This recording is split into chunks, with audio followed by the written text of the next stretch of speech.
உலகத்தில் உள்ள நண்பர்கள், உற்றார், உறவினர், மகன், மகள், பேரன், பேத்தி அனைவருக்கும் இந்த கிராண்ட் மாதாட்சியின் அன்பான வணக்கத்தை சொல்கிறேன். இப்ப உலகத்துல யாரும் கொஞ்ச நேரம் கூட வேஸ்ட் இல்லாம ஓடிட்டு இருக்கிறாங்க. ஓடிட்டு இருக்கிறதும் இல்லாம ஏதாச்சும் ஒண்ணு டக்குன்னு அவசர முடிவு எடுத்துடுறாங்க எதுக்குமே. ஒரு ஒரு படிப்பான நாங்கெல்லாம் அந்த காலத்துல எல்லாம் படிச்சு முடிக்கிறதுக்கு எப்படா படிப்போம், இப்ப இதை முடிச்சா என்ன பண்றது, அதை முடிச்சா என்ன பண்றது, 6வது முடிச்சா 7வது முடிச்சா அண்ணன் எஸ்எல்சி முடிச்சோன்னே எங்க வேலைக்கு போகணும் அப்படி இப்படின்னு நிதானமா தான் எங்க அப்பா எல்லாம் எல்லாத்துக்குமே நல்ல ஒரு முடிவா நல்லா இருக்கு. இப்ப அப்படி இல்லை. இப்ப எல்கேஜின்னு சேர்த்து விட்டாலே போதும், அவன் அந்த கிளாஸ் போகணுமா, இந்த கிளாஸ் போகணுமா, அதுல சேர்த்தணுமா, இதுல சேர்த்தணுமா, அந்த குழந்தைங்களை ரொம்ப ட்ரெஸ்ஸர் பண்றது. அவங்க வந்து படிச்சுட்டு வந்தாங்கன்னா அவங்க ஒரு மலை தூக்கி தலை மேல வச்சு கொண்டு வந்து இறக்குன மாதிரி நம்ம வீட்டுல இறக்குவாங்க. குழந்தைங்களே சரி, அவங்க அதே இதுலயே வந்துட்டு இருப்பாங்க. பெருசானாலும் அதே மாதிரி ஏதாச்சும் ஒரு இப்போ +1 படிச்சாங்களா, +2 படிச்சாங்களா, என்ன குரூப்ல ஜாயின் பண்ணலாம், அதே மாதிரி +2 1ல என்ன குரூப் படிச்சோம்னா எந்த வேலைக்கு போகலாம், என்ன ஏது நல்ல 4 பேர்த்த கேட்டு நல்ல முடிவா எடுத்து நல்ல நாலேஜா நல்ல முடிவு எடுக்கணும். அதே மாதிரி எந்த காலேஜில் சேர்ந்தா எப்படி நல்லா நம்மளுக்கு சொல்லி கொடுப்பாங்க, அந்த இது பிரகாரம் நம்ம அந்த வேலைக்கு போகலாம், பண்ணலாம். அதில் காசு இருக்குன்னு சொல்லிட்டு எல்லா இடத்துலையும் போய் காசை கொட்டி கடைசியில் ஒன்றும் இல்லாமல் பிரயோஜனம் இல்லாமல் போகக்கூடாது. நிதானமாக செஞ்சால் எந்த வேலையும் பதறாம நல்லா நடக்கும். அதே மாதிரி அவசர அவசரமா எந்த ஒரு முடிவும் டக்குன்னு நம்ம எடுக்கக்கூடாது.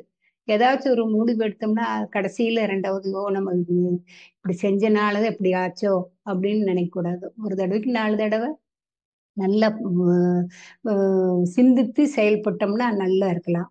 ஒரு ஒரு வேலைக்கு போறோமா, ஒரு பிஸ்னஸ் பண்றோமா, அந்த பிஸ்னஸ் எப்படி போகும் பண்ணும், இது மாதிரி ஒவ்வொருத்தருங்க ஆசையை தூண்டி விடுவாங்க.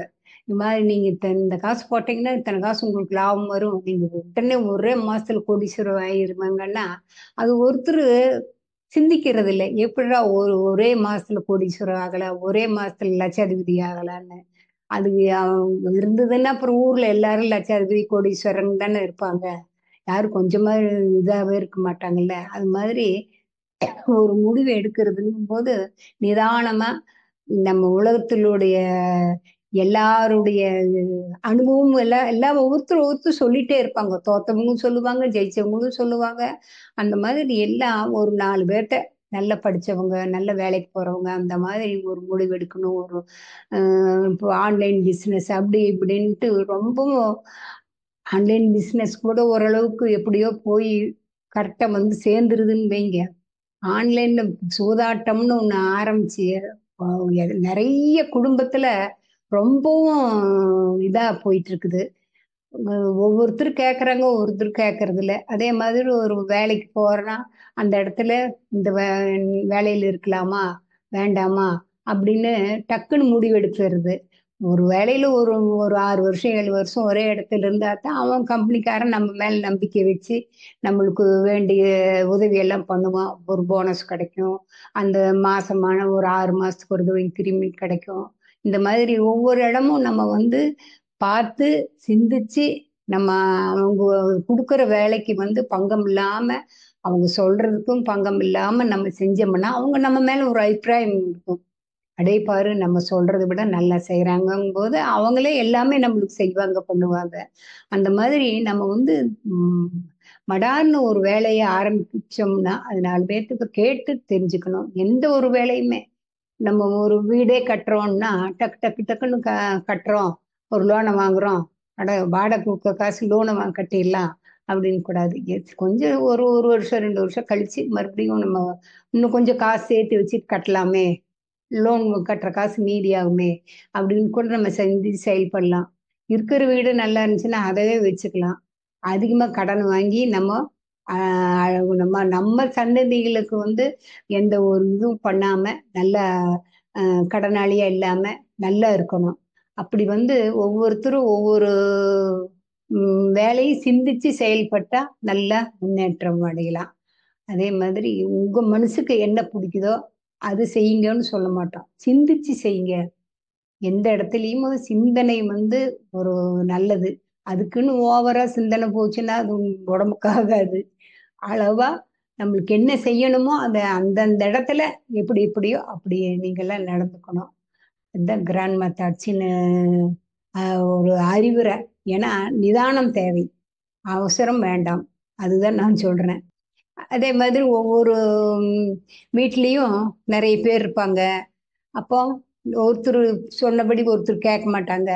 நான் இதுதான் பண்ணுவேன், அதுதான் பண்ணுவேன்னு சொல்லிட்டு ஒவ்வொன்றும் ஒவ்வொன்றும் ஒவ்வொரு திசையில இருக்கிற மாதிரி இருப்பாங்க. ஒருத்தர் வந்து ஐடில வேலை பண்ணுவாங்க, ஒருத்தர் வந்து டீச்சரா இருப்பாங்க, ஒருத்தர் வந்து ஏதோ ஒரு இன்ஜினியரா இருப்பாங்க, ஒருத்தர் வந்து அட்வொகேட்டா இருப்பாங்க, ஒருத்தர் போலீஸா இருப்பாங்க. இப்போ ஒரு குடும்பத்திலே எத்தனையும் இருக்கு. அது மாதிரி ஒவ்வொன்றும் வரும்போது அவங்கவங்க வீட்டுக்குன்னு வரும்போது ஒவ்வொன்றும் ஒவ்வொருத்தரும் ஒவ்வொரு சிந்தனையால தான் வருவாங்க. அவங்க வந்து போலீஸ்காரன் ஒரு சிந்தனையா இருக்கு, அட்வொகேட் நாளைக்கு என்ன வழக்கு இதா இருக்குமோ அதை பார்க்கணும்னு, இன்ஜினியரிங் நாளைக்கு எந்த போல்ட் மாட்டினா நெட்டு மாட்டினா போய் கரெக்டாக சேரணும் இது பண்ணுவான், மளிகை கடைக்காரன் இந்த பொருள் தீர்ந்து போச்சு அதை வாங்கணும், இப்படி ஒவ்வொரு நாளும் ஒவ்வொரு சிந்தனையில தான் வந்து வந்து அவங்கவங்க ஒரு வேலையை செஞ்சுட்டு வருவாங்க. அப்போ வந்து நம்ம வந்து அவங்களை இரிட்டேட் பண்ற மாதிரி நம்மளாம் பேசக்கூடாது. அவங்க கூட நல்ல ஒரு அன்பா அமைதியா பேசினா அமைதியே ஓரளவுக்கு நம்மளுக்கு நல்ல வழிகாட்டியா இருக்கும்.